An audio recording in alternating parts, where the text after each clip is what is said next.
sitani akoraptinga ebirowoozo by'abantu, akoraptinga ebirowoozo byaffe mangu nnyo n'otandika okwestioninga Katonda. Era olwaleero njagala okitegeere nti bw'oba olina byoyitamu sitani aba amaze okubettinga. Kiwandiike, bw'oba olina byoyitamu sitani aba amaze okubettinga.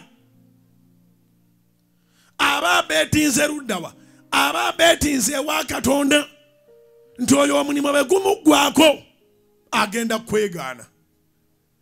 Oyo omwami bw'anaamukyawa agenda kwegaana. Oyo omukazi bw'anaamunobako agenda kwegaana. Oyo emmotoka ze bwe zinaagwa ku benje agenda kwegaana. Oyo bw'anaafiirwa omwami oba omukyala, bw'anaafiirwa omwana togenda kuddamu kubeera Katonda. Katonda n'amugamba nti osaaga. Osaaga sitani nga bulijjo toli serious.